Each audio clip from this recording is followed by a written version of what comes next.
Bryan Mills arranges to meet his 17-year-old daughter Kim, hoping to surprise her with good news. But the reunion collapses before it can even become one. Kim shows up with his ex-wife Lenore, and within seconds, Bryan realizes this was never about reconnecting. Kim needs his signature on travel consent forms so she can fly to Paris with her friend Amanda. Since she's still underage, both parents have to approve before she can leave the country. Bryan tries to hide the disappointment, but the concern comes out anyway. Two teenage girls traveling across Europe is super dangerous, even with her friends' cousins joining them. After years in government service, Bryan doesn't see the world the way Kim does. To him, danger isn't some dramatic movie idea. It's real, organized, and usually waiting for people who think they're safe. Please. I don't think a 17-year-old should be traveling alone. I'm not going to be alone. Two 17-year-olds. Amanda's 19. Bryan even offers a compromise, suggesting he travel with them and stay out of sight. But Lenore kills that idea immediately. She throws his own skill set back in his face, reminding him that staying hidden is exactly what made him absent from Kim's life for years. Kim breaks down, and Bryan tries to salvage the moment with the surprise he brought for her. But she refuses it before he can even land the gesture and storms out. Lenore tells him this is exactly why Kim keeps her distance, because every time Bryan tries to protect her, it feels like control. The words sting, but Bryan finally chooses Kim's happiness over his own fear. So, the next morning, he shows up at their house and agrees to sign the form, but not without conditions. Kim has to call him the moment she lands in Paris, then every night before she goes to sleep, using the satellite phone he gives her. He also insists on driving her to the airport himself. Kim happily agrees, relieved that he finally said yes, and rushes off to tell Amanda. But the second she's gone, Lenore criticizes Bryan for not agreeing sooner. Bryan fires back that all of this would have been easier if she hadn't ambushed him with it at the restaurant, then walks off before the argument can go anywhere. On the day of the flight, Bryan drives Kim to the airport, slipping right back into old habits as he gives her a full safety briefing on what places to avoid and how to stay alert. Kim lightly teases him, saying her mother thinks he's paranoid because of his old government job. She admits she always wanted to ask what he really did, but never did because she was afraid she might not like the answer. Bryan simply tells her he was a preventer, someone who prevented bad things from happening. You're really like a spy, right? What happens if I push this button? Don't touch that button. I was a preventer. A preventer? Yeah. What did you prevent? Bad things from happening.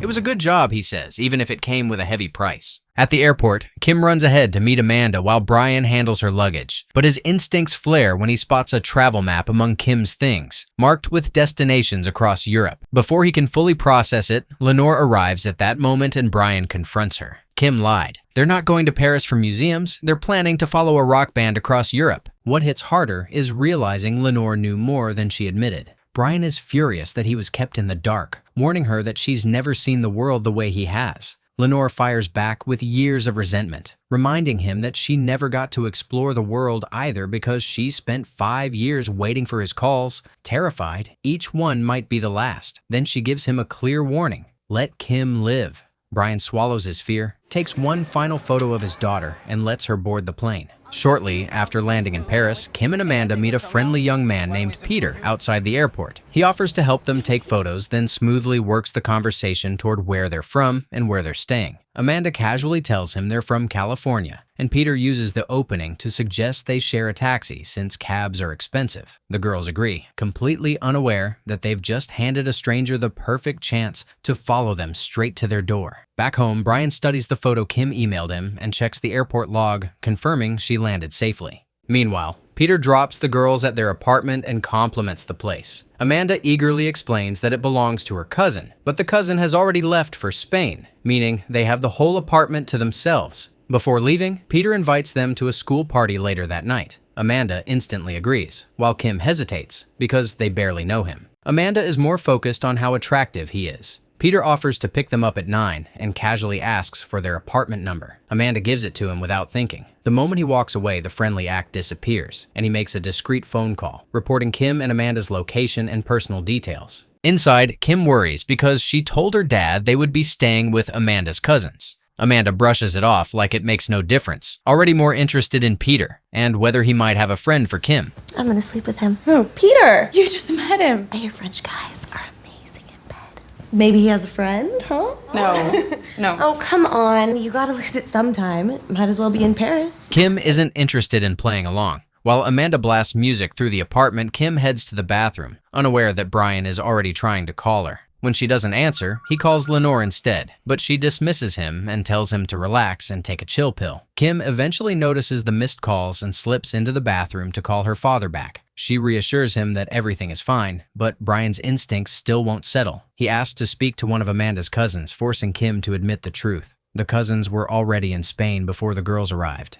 Before Bryan can even react, Kim's voice breaks. She sees unfamiliar men entering the apartment. Bryan's entire tone changes. The worried father disappears, and the preventer takes over. He asks how many men there are, what they look like, where she is, and what she can see. Kim tells him Amanda is being grabbed in another room, then mentions the guy from the airport named Peter who gave them a ride. Bryan connects it instantly. He tells Kim to leave the bathroom, hide under the bed, keep the phone line open, and report everything when the men try to grab her. The intruders enter the room, search briefly, and leave when they don't spot her. For one fragile second, Kim thinks she survived. Then she's dragged out from under the bed. Miles away, Bryan can only listen as his daughter is taken. Before the kidnappers disconnect, he gives the man on the other end one chance. He tells him he has a very particular set of skills built over a long career. If they release Kim now, he'll let it end there. But if they don't, he will find them, and he will kill them. The kidnapper just answers with 2 words. Good luck. The second the call ends, Bryan contacts his former colleague Sam and starts analyzing the recording. Bryan then rushes to Lenore's house and tells her and Stuart Little what happened. Lenore collapses in tears, but Bryan can't afford to break down with her. He moves through the house, checking every angle and asking whether anyone might want revenge against Stuart, especially after a past Russian deal went bad. Stuart gets offended that Bryan ran a background check on him and tries to square up, but Bryan has no interest in flooring him. There's no time for ego. He needs Stuart's resources, and he needs them now, because every minute Kim is missing brings her closer to being sold. Not long after, Bryan's former colleague calls him with information on the kidnappers. He identified the voice as part of an Albanian trafficking network that targets young female tourists. Sam warns him that girls like Kim are usually drugged, forced into prostitution, and sold within 96 hours. That gives Bryan almost no time to find her before she disappears forever. During the flight, Bryan plays the kidnapper's voice over and over until every word is burned into his head. By the time he lands in France, panic has already been replaced by strategy. His first stop is the apartment where Kim and Amanda were taken. To avoid attention, he enters the building disguised as a flower delivery man, slips into the main hall, and works his way toward the girls' unit through a quieter route, scaling the exterior and forcing his way in through a neighboring apartment. Inside, the wreckage tells him everything. The apartment is trashed, but Bryan doesn't see chaos. He sees a timeline. He reconstructs the abduction from the sounds he heard during Kim's call, matching each noise to the rooms around him. He identifies where Amanda was grabbed, where Kim hid under the bed, and how the kidnappers moved through the place. While searching closer, he finds a shard of broken glass tangled with strands of hair and pockets it as evidence. His next lead comes from Kim's phone. Bryan removes the memory card and scrolls through her photos, passing harmless vacation shots until one image stops him cold. The picture Peter took of Kim and Amanda outside the airport. Bryan zooms in, studying the reflection behind them, and there he is. Peter's face, faint but clear enough. With one careless reflection, the man who delivered Kim to the traffickers has just become Bryan's first real target. The following day, Peter is back at the airport running the same play. A security guard signals that another young woman fits the usual profile, and Peter moves in smoothly, offering to share a ride through the same expensive transport line. But before he can trap another tourist, Bryan the Grim Reaper shoves him into the cab, folds him up with a few brutal shots to vital spots, and demands his daughter's location. When the taxi driver tries to pull Bryan off him, Bryan neutralizes him too. The attack draws police attention, giving Peter just enough room to escape into the crowded streets. Bryan steals the taxi and tears after him, refusing to let his only lead vanish. However, Peter soon panics and jumps from an overpass onto a truck below. For 1 second, it looks like he might get away. Unfortunately for him, luck clocks out immediately. Peter dies before Bryan can get the answers he needs, forcing him to move to the next possible connection. Jean-Claude, an old acquaintance and senior French intelligence official with deep reach across Paris. Jean-Claude listens to what happened and points Bryan toward Port de Clichy, a criminal hotspot where traffickers and handlers operate in the open. But he also warns Bryan not to attract attention or cause trouble. Bryan, you cannot just run around tearing down Paris. Jean-Claude, I will tear down the Eiffel Tower if I have to. I thought I was talking to a friend. You are, but please remember, your friend has a desk now. Deputy Director, Internal Security. Very impressive. The Albanians. They showed up from the east 6-7 years ago. Where do I find them? The best place to start is Port de Clichy. Bryan, try not to make a mess. The warning sounds like advice, but the moment Bryan leaves, Jean-Claude makes a quiet call of his own, telling his superior that Bryan Mills is in Paris, and he's about to become a serious problem. That night, Bryan meets a translator named Gregor outside Port de Clichy and hires him for 10 hours. Gregor is surprised by the money, but Bryan doesn't waste time explaining. He instructs him to wait in the car, then walks toward the girls working the street. One quotes him the standard $40 price, but quickly realizes Bryan isn't there for business. When he keeps asking questions, she shuts him down and warns him he's going to get himself in trouble. Right on cue, Hulk appears and slams Bryan against the wall, angry that Bryan just scared off paying clients and cut into his money. He demands 50 euros, then another 50 because Bryan was simply doing too much and sends him away with a threat. Bryan takes the humiliation without reacting because Hulk has no idea he just got played. During the scuffle, Bryan slipped an audio recorder and tracking device into his jacket. Back in the car,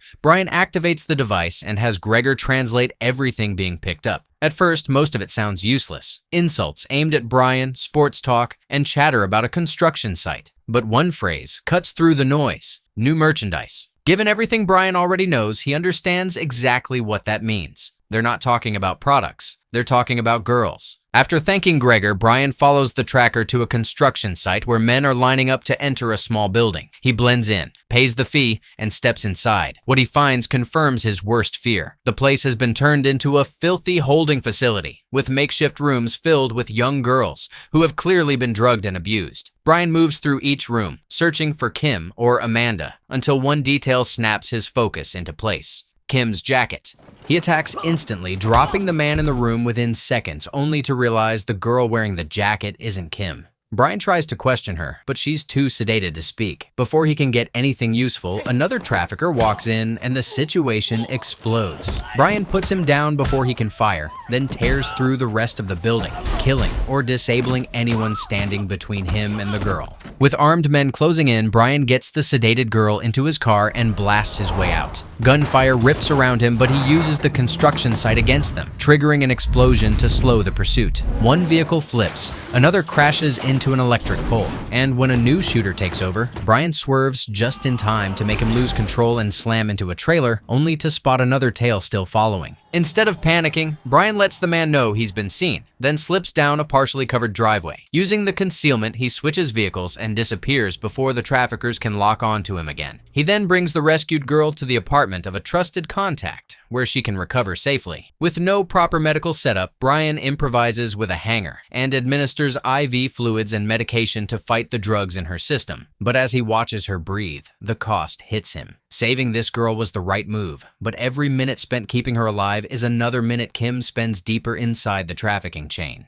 The next morning, Jean-Claude contacts Bryan and requests a meeting, but Bryan doesn't walk into anything blind. He studies the area from a nearby rooftop first, spotting the men pretending to jog around the block. When Jean-Claude calls, Bryan tells him to let his fake joggers know they're wasting their time. Jean-Claude freezes and asks where he is, but Bryan only tells him he can see and hear everything he needs to, and that is all that matters. Jean-Claude claims he has arranged safe passage back to the United States as a favor for Bryan's past service. With 7 bodies, 3 hospitals, and a destroyed building now connected to him, French authorities want him gone before this becomes an international disaster. Bryan corrects him. It was a trailer van, not a building. While Jean-Claude keeps him talking, agents trace the call and close in on his location, but Bryan slips away before they can touch him, proving retirement has not dulled him in the slightest. Later, as Bryan studies Albanian phrases that might help him identify the men behind Kim's abduction, the rescued girl finally wakes up. Once he calms her down, he shows her Kim's photo and asks where she got the jacket. The girl explains that she was taken to a red building, where a kind captive gave it to her to keep warm. Bryan asks if she remembers anything about the location, and the girl gives him the only clue she has: a sign nearby that said Paradise. That is enough. Bryan heads straight there and walks into the building like he belongs, using Jean-Claude's name to get through the door. Claiming he works with Mr. Macon, another one of Jean-Claude's associates, he demands to speak with whoever is in charge. The traffickers mistake him for an official contact and lead him upstairs, where Bryan plays the part perfectly, saying Macon has been moved to another branch and he's here to renegotiate their rates. Bryan raises the price by 20%, blaming the cost of changing the lens on the satellite supposedly monitoring them. The men buy just enough of the lie for him to push further. Eventually, he asks the real question. Which one of them is Marko from Trapoja? They all claim to be Marko, so Bryan stands, acting irritated, and hikes the rates even higher. When one of them challenges him, Bryan reminds them he can bury them for drugs or prostitution. Then the room goes quiet, the men exchange looks, and a wad of cash is handed over. Just before leaving, Bryan gives one of them a note written in Albanian and asks for a translation. The men laugh as they read it, but one of them smirks and answers with the exact words Bryan heard on the kidnapping call. Good luck. The second Bryan hears it, everything locks into place. He has found the voice. Marko realizes too late that he just exposed himself and reaches for a gun, but Bryan drops him in seconds. From there, the room erupts. One by one, the traffickers fall as Bryan tears through the building, turning their safe house into a war zone. After clearing the lower floors, Bryan searches room after room of kidnapped women, desperate to find Kim. Instead, he finds Amanda, already dead. The discovery hardens whatever restraint he had left. Bryan drags Marko into the chair and tortures him using techniques from his intelligence days, pressing him for Kim's location. Marko resists at first, but pain eventually breaks him. He reveals that Kim was sold to a wealthy man named Saint-Clair, though he doesn't know how to reach him. Don't keep versions. Sell them. She was virgin. Lot of money. You sold my daughter. You sold her to who? What? Saint-Clair. Saint-Clair. Saint-Clair. Saint-Clair. Is that a person? A place? Where can I find him? I don't know.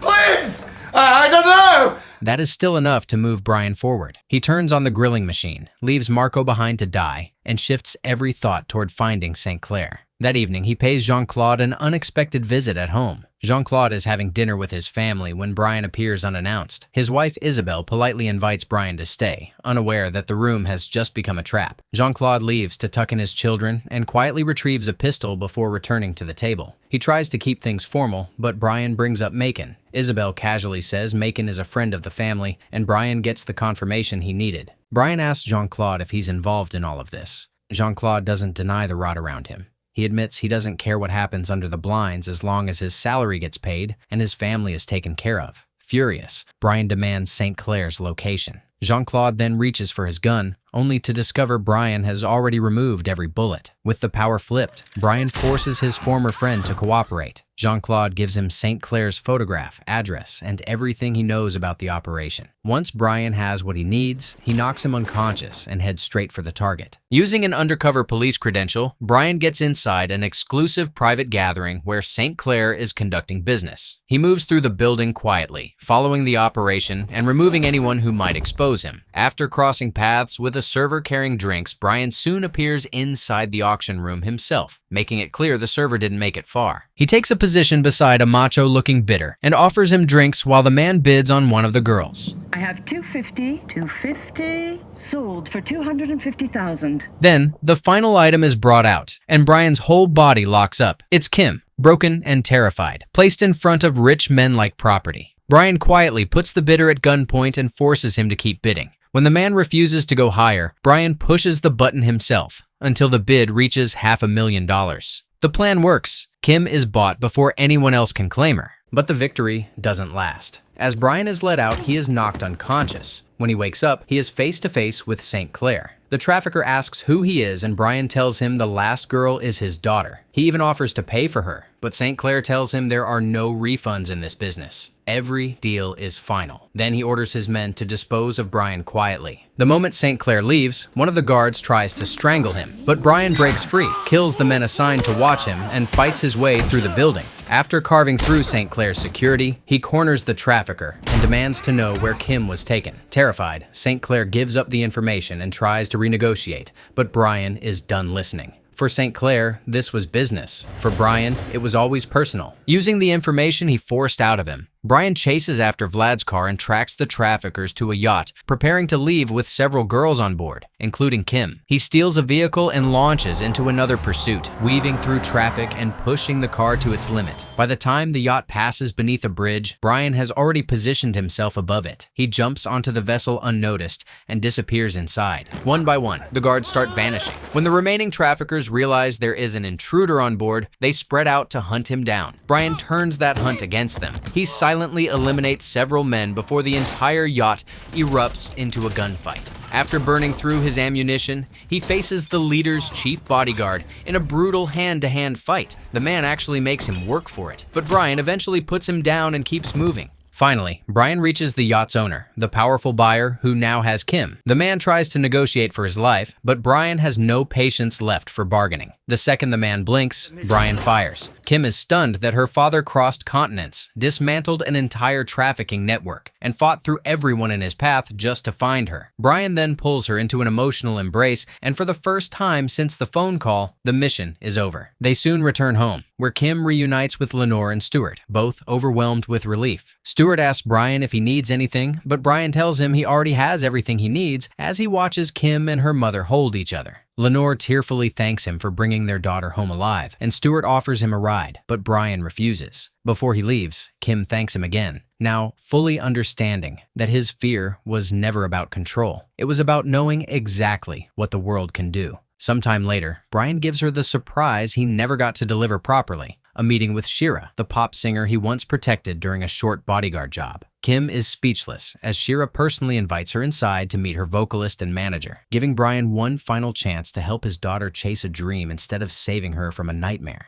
Hi, looking for a date? I love your dress. Is that silk? I don't know. You want to know the prices? Just the way it falls, how it complements the natural curves of your body. The rate is 40 euros for the standard. Standard. Could you be more specific?